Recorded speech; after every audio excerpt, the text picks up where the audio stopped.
The story of WALL-E is beautiful. Sure, it is about pretty much our society heading towards an apocalyptic future, and comments on the general population's lifestyle and the gluttony of it all, essentially how it's going to be our undoing. But that theme of the story, what the story is actually about, is far more universal. The story itself is not about those things. It's not even about love. The story, in my opinion, is about disruption and breaking free and thinking different than the rest of society, to break from that line you are currently on, and to see another path, to see another perspective, and to be aware of what's around you, and to change your thinking from time to time. That's what it's actually about. And WALL-E, he may be a great character, but he's more of an idea, one that affects everyone that he comes into. WALL-E changes people. He changes their trajectory in life. He is that force of disruption I'm talking about. I didn't know we had a pool. He's that spark. His life in the movie starts by disruption. He's only seen the world from that tiny corner up to that point. And when he takes it upon himself to seek something different, that spreads. That theme of breaking from what you've been told for years and years, similar to American Beauty or Fight Club, is about realization. Realization that you don't need to be told what to do. You can think for yourself, break from the system. WALL-E becomes that changing force and allows every character to break from their ways. I mean, it's literally spelt out for you on the cruise ship. Humans, robots, in those lanes of traffic. It's a line on the floor saying, go this way. Those robots, those humans wait for someone to light up their path, and they don't look up from that line. They don't even attempt to break it. They follow what is laid out for them. Well, until WALL-E. I believe the whole story's premise is perfectly encapsulated in one character, Mo. The little buffer robot that follows WALL-E around. WALL-E first interacts with him the moment he lays his dirty feet on the ship. And Mo obviously takes notice. He knows his job, he knows his path. WALL-E dirties it up. Mo attempts to do his job. He obviously takes his job seriously. It bothers him down to the core if something's dirty, and it pretty much just makes up his personality. And when it finally goes against something he knows, what he's followed for his entire life, what he's been doing up to this moment, he takes a moment.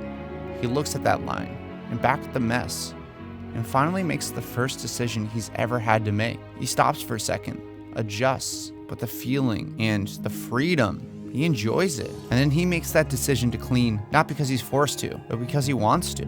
Everyone else that WALL-E disrupts has a choice. Everything from teaching a robot to wave, or simple interactions that break what has been happening for 700 years. Mo, he takes it upon himself to break that cycle by himself. Sure, we briefly see him throughout the film, and we don't know exactly what his character is thinking at all times. We see it through his actions. He actually becomes the main reason why Eve and WALL-E don't get launched into the abyss.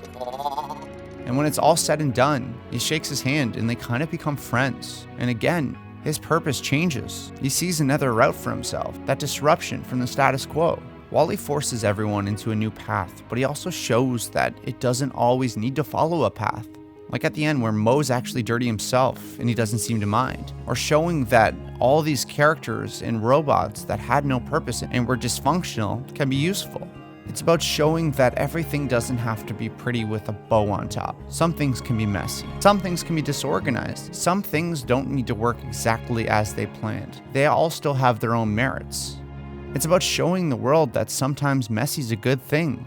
The world constantly builds because of disruption. That voice that speaks differently than everyone else. That opinion that you've never heard before. As a society, we only grow because we need to see different perspectives. I believe it's the same way when you get older in life and you surround yourself with your coworkers, your family, your friends. They don't really change. And that's why we become stagnant as people. We don't see new perspectives. We don't see new things. We just rely on the old. We need that disruption. We need something to show us that there's something worth living for. There's a reason why we get old and we become out of touch.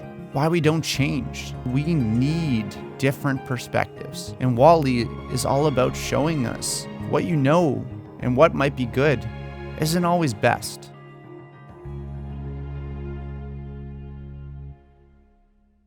So what's your favorite Pixar movie? It's between WALL-E or Incredibles for me. Kind of changes from time to time. Let me know in the comments below. As always, thank you so much for watching. Thank you to my patrons, Adam Gray, Jeremy Jacobs, Jenny Edwards, Jeremy Robson, Gabe Marchand, Trevor Cowan, Gunnar Legland, Colleen West, Estad Hamzaj, Marco Perry, Roland, Aiden McShane, Shalon Hudson, Kieran Hunt, Joris Conan, Brandon Warner, Sweevy, Alex Tal, and Derek B. Bell.